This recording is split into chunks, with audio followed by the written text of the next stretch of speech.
कभी किसी पक्षी को घोंसले की नींव बनाते देखा है? अथक परिश्रम करके तिनका तिनका बिटोर कर वो पक्षी अपना घोंसला बनाता है, अपनी संतान के लिए एक सुरक्षित घर बनाता है। और फिर कहीं से तीव्र आंधी आती है, भारी वर्षा होती है और उसका घोंसला तिनका तिनका करके बिखर जाता है। फिर वो पक्षी क्या करता है? वो रोता नहीं, ना ही विलाप करता है।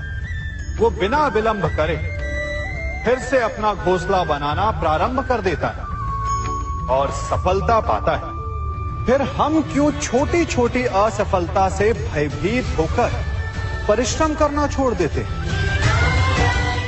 एक बात सदा स्मरण रखिएगा, हर वृक्ष कुल्हाड़ी की एक मार से नीचे नहीं गिरता, हर चट्टान घन के एक प्रहार से नहीं टूटती। सफलता पाने के लिए अनावरत परिश्रम करना ही मात्र एक मार्ग है। स्वीकारण, सत्य का स्वीकारण मनुष्य के लिए बहुत ही महत्वपूर्ण है। जब तक मनुष्य सत्य को स्वीकार नहीं करता, उसे असत्य से लड़ने की शक्ति प्राप्त नहीं होती।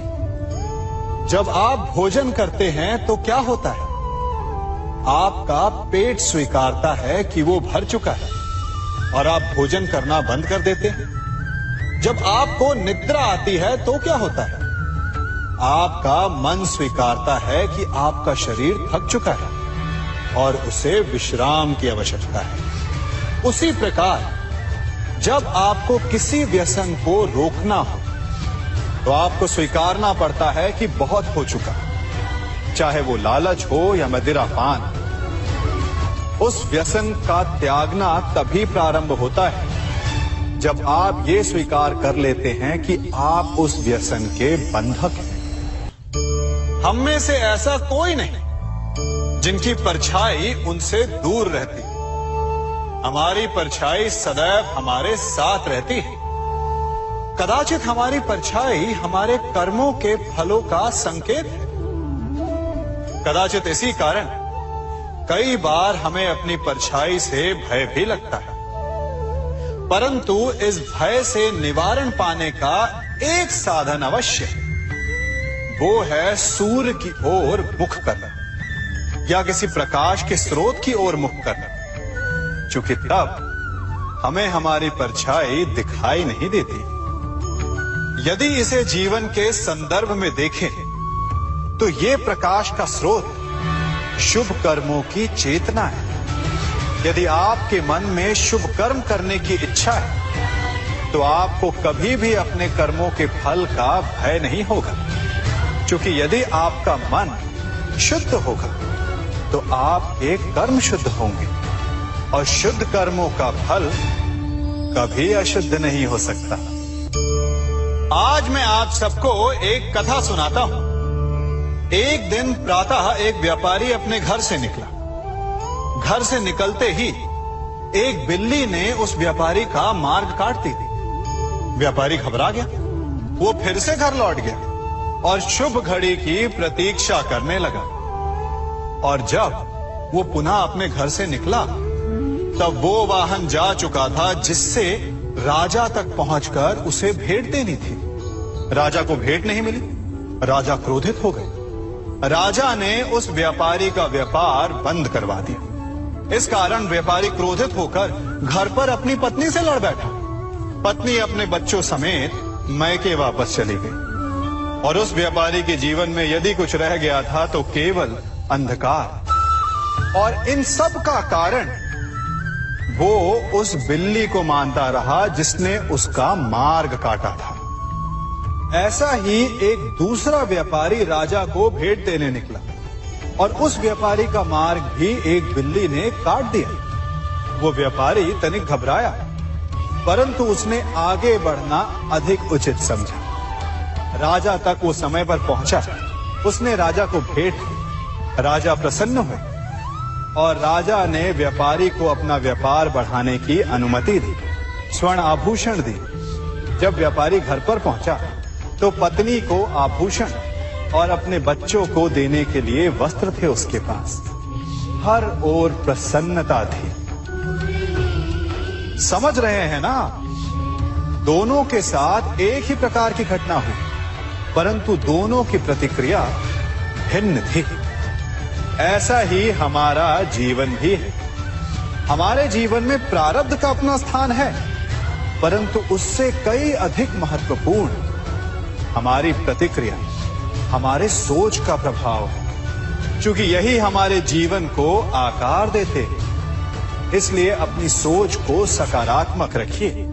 आपका जीवन सदैव आनंदमय रहेगा। आप इन दो पात्रों को देख रहे हैं। मेरे इस पात्र में जल है और ये पात्र मिष्ठान से भरा हुआ है। दोनों ही पात्र भरे हैं, परंतु देखिए,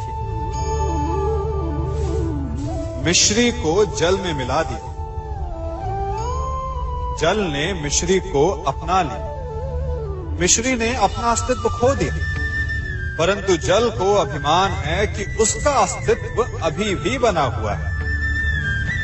परंतु जो इस जल को चखेगा उसे अवश्य पता चल जाएगा कि ये जल अब वो जल नहीं रहा, ये अब शरबत बन गया।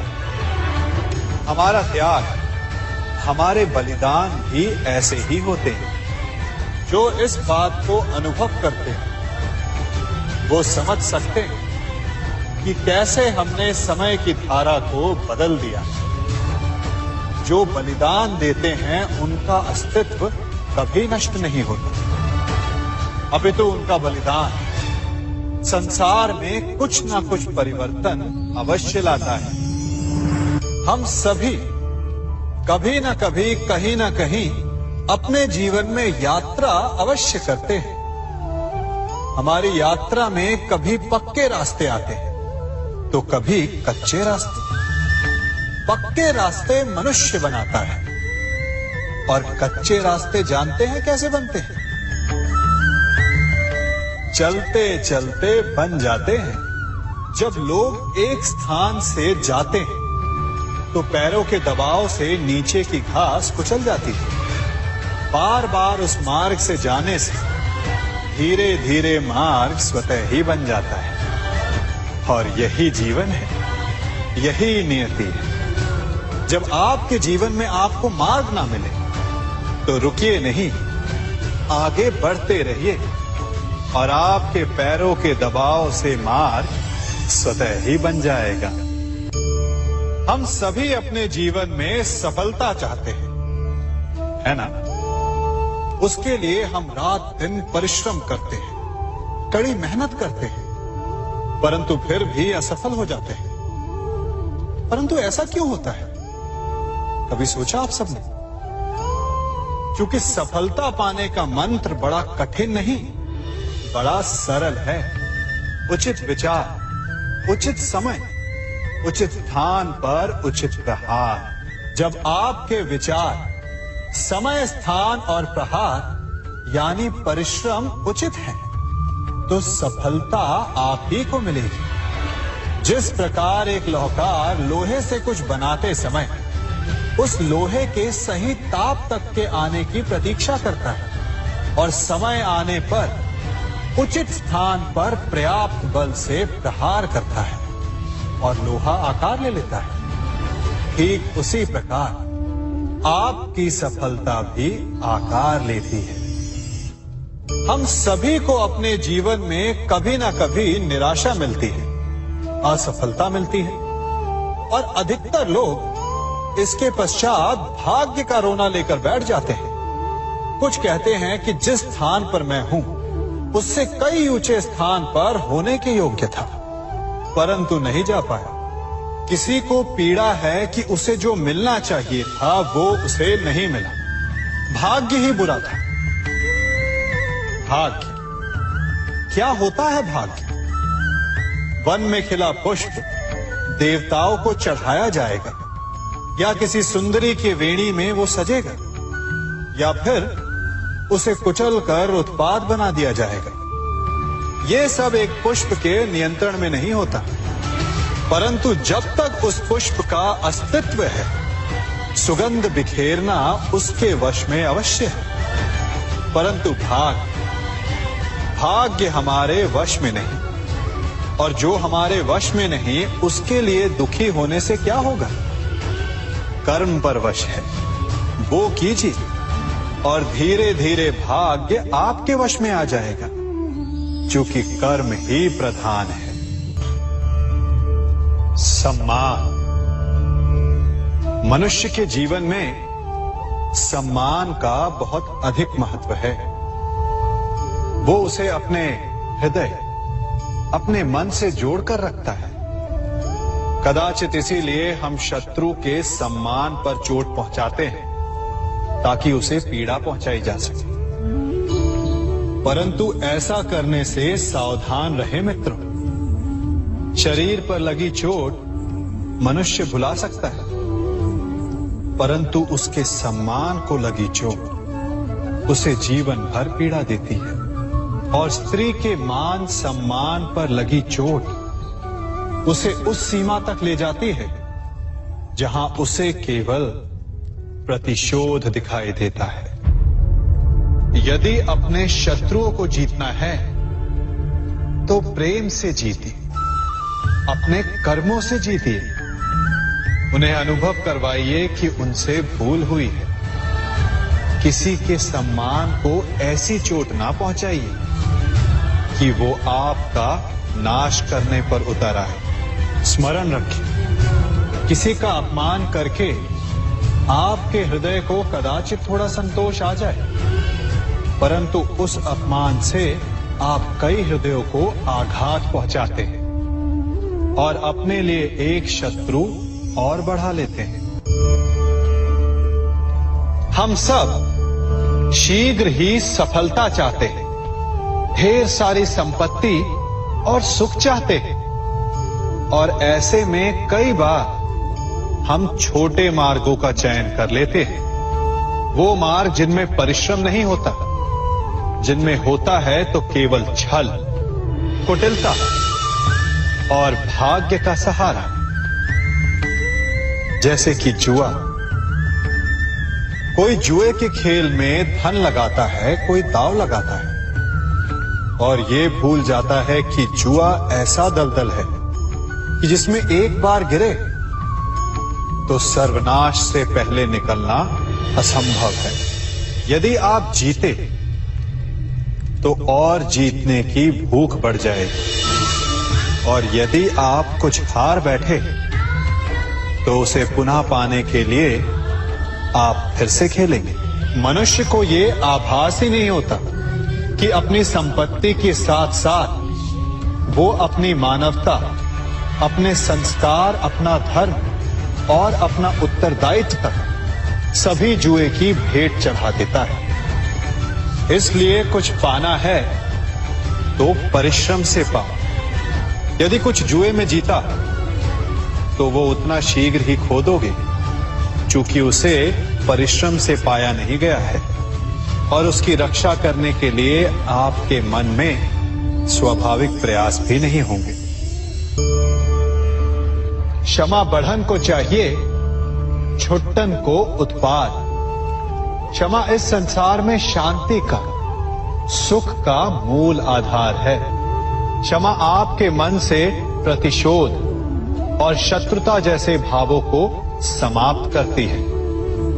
परंतु क्या हर स्थान पर क्षमा आवश्यक है? क्या प्रत्येक का अपराध क्षमा करने के योग्य होता है? नहीं। कभी कभी उसे क्षमा करके हम उस व्यक्ति को और बड़ा अपराध करने की प्रेरणा देते हैं, और ऐसा ही अपराध है स्त्री का मान भंग करना, जिसमें क्षमा की कोई अवस्था नहीं। यदि सिंह भूल से गाय के बछड़े का अखेट कर ले तो उसे क्षमा किया जा सकता है, परंतु यदि वो नरभक्षी हो जाए तो उसके केवल दो स्थल होते हैं, या तो पिंजरा या फिर मृत्यु की गोद। कुछ परिस्थितियों में क्षमा के स्थान पर दंड देना आवश्यक होता है, क्योंकि ये दंड का भय ही है। जो लोगों को वो अपराध करने से रोकता है। संसार में सबसे बड़ा क्या है? अभिमान और बाहुबल या विश्वास और आस्था? निश्चित रूप से बाहुबल के महत्व को नकारा नहीं जा सकता। मनुष्य अपने बाहुबल से पर्वत को मैदान बना सकता है, सागर सुखा सकता है, मरुस्थल में नदियां बहा सकता है, परंतु बाहुबल को सहारा होता है विश्वास का। यदि मन में विश्वास ना हो तो बाहुबल किसी काम का नहीं। वो कौन सा बल है कि मोर आकाश की ओर ताकते हैं? वो विश्वास ही तो है जिसके कारण वर्षा होती है और दोनों की प्यास बुझती है। परंतु जब पाप के बाहुबल का सामना धर्म के विश्वास से होता है तो बाहुबल हार जाता है और जीतता है विश्वास। विजय होती है आस्था की। यदि आप सत्य के मार्ग पर चल रहे हैं और आप अपने इष्ट में आस्था रखते हैं तो किसी भी पापी का बल आपका कुछ नहीं बिगाड़ सकता। कभी सोचा है हमारा जीवन भी उस रेत की घड़ी की भांति है? जो रेत नीचे गिर चुकी है वो हमारा अतीत है, जो अब भी ऊपर है वो हमारा आने वाला भविष्य है, और वर्तमान ये संकुचित स्थल है जहां से धीरे धीरे करके रेत गिर रही है। अर्थात हमारे पास जीने के लिए यही एक क्षण है। उसका उपयोग कैसे करना है ये हम पर निर्भर करता है। जो बीत गया उसका दुख मनाना है या जो भविष्य में होने वाला है उसकी प्रतीक्षा में क्रोध करना है। सब कुछ करने के लिए यही एक क्षण है। प्रसन्न रहना है तो उसके लिए भी यही एक पल है। प्रतीक्षा करते रहोगे तो ये पल भी भूतकाल में बदल जाएगा। इसलिए आनंद के लिए, परोपकार के लिए प्रतीक्षा ना कीजिए। आपके पास जो पल है उनका भरपूर सदुपयोग कीजिए, क्योंकि इस घड़ी को पलटकर आप फिर से समय अवश्य गिन सकते हैं, परंतु अपना बीता हुआ समय आप वापस नहीं लौटा पाएंगे।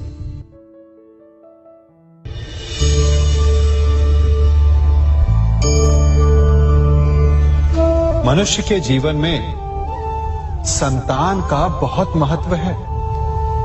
उस संतान के लिए वो कितने कष्ट सहता है, उसे पालता है, पोसता है, और यदि यही संतान संताप का कारण बन जाए तो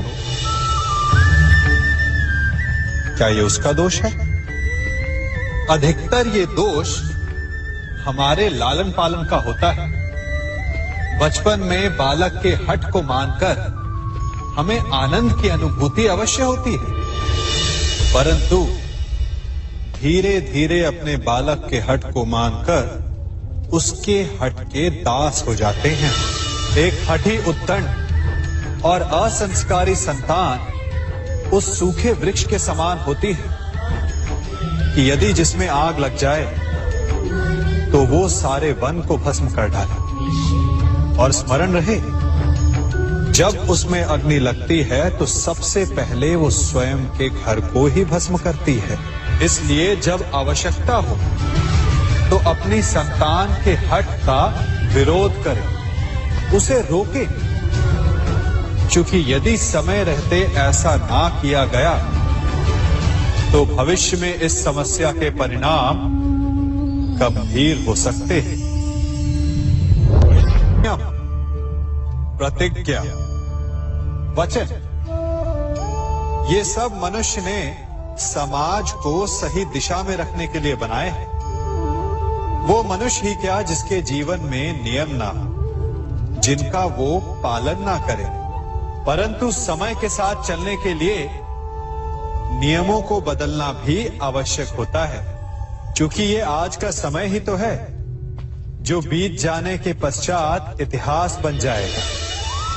यदि आवश्यकता पड़ने पर नियम और प्रतिज्ञा भंग ना की जाए, समय की मांग के अनुरूप अपनी प्रतिक्रिया ना बदली जाए,